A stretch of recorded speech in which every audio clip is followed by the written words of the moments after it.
शेतकरी मित्रांनो, तुमच्याकडे गाई आणि म्हशी असतील आणि त्यांना बांधण्यासाठी तुमच्याकडे प्रॉपर गोठा नाही, त्यांची गैरसोय होत असेल आणि आता पावसाळा देखील सुरू झालेला आहे. त्यामुळे पावसामुळे बरेच ज्या गाई म्हशी तर त्यांना पाण्यामध्ये हे आपल्याला बांधावं लागतं. तर शेतकरी मित्रांनो, तुम्हाला चिंता करण्याची गरज नाही. 2026ची जी गाय गोठा अनुदान योजना आहे, तर या अंतर्गत तुम्ही 3 लाख रुपयेपर्यंतचं अनुदान घेऊ शकतात गाय गोठा आणि शेड बांधण्यासाठी. तर या योजनेसाठी कसा अर्ज करायचा, कोणकोणते कागदपत्रे लागतात आणि किती दिवसात हा अर्ज मंजूर होत असतं, याची सविस्तर माहिती तुम्हाला या व्हिडिओच्या माध्यमातून देणार आहे. त्यासाठी व्हिडिओ शेवटपर्यंत नक्की बघा. शेतकरी मित्रांनो, महाराष्ट्रातील शेतकरी व पशुपालकांसाठी ही योजना उत्पन्न वाढीसाठी आणि जनावरांच्या आरोग्यासाठी अत्यंत फायदेशीर ठरत असते. आता राज्य सरकार आणि केंद्र सरकार कोणतीही योजना जरी सुरू करत असतात, तर ती मागे काही उद्दिष्ट असतात. तसेच या योजनेचे महत्त्वाचे उद्दिष्ट म्हणजे पक्का आणि स्वच्छ गोठा बांधून देणे, जनावरांचे आरोग्य सुधारणे, दूध उत्पादन वाढवणे आणि शेण गोमूत्राचा सेंद्रिय खतासाठी उपयोग करणे, हा महत्त्वाचा उद्देश गाय गोठा अनुदान योजनेचा आहे. आता तुम्हाला गाय गोठा अनुदान योजनेअंतर्गत जे अनुदान आहे, तर ते कशा पद्धतीने मिळत असतं, तर तुमच्याकडे जरी 2 ते 6 जनावरे असतील तर तुम्हाला 77,000 रुपयेपर्यंतचं अनुदान भेटत असतं. तुमच्याकडे जरी 1 जनावरे 6 ते 18 असतील तर तुम्हाला 1,54,000 पर्यंत अनुदान भेटेल आणि तुमच्याकडे जरी 18 पेक्षा जास्त जनावरे असतील तर तुम्हाला 2,30,000 ते 3,00,000 रुपयेपर्यंतचे हे अनुदान भेटत असतं. शेतकरी मित्रांनो, हे अनुदान तुम्हाला थेट बँकमध्ये जमा होत असतं. DBT मार्फत तुमच्या आधार कार्ड सोबत जो मोबाईल नंबर लिंक असेल, तर त्या मोबाईल नंबरच्या अनुषंगाने तुम्हाला हे अनुदान जमा करण्यात येतं.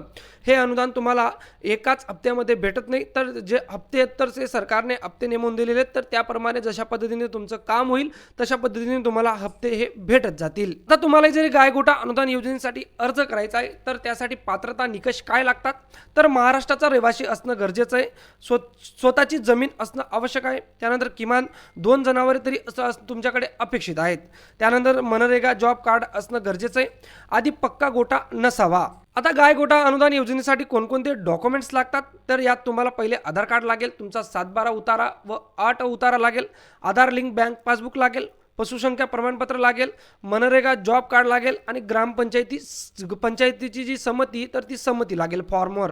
आता तुमच्या मनामध्ये प्रश्न पडला असेल की याच्यासाठी आम्ही अर्ज कसा आणि कुठे करू शकतो, तर अर्ज 2 पद्धतीने करू शकतात. एक ऑनलाईन पद्धतीने आणि ऑफलाईन पद्धतीने करू शकतात.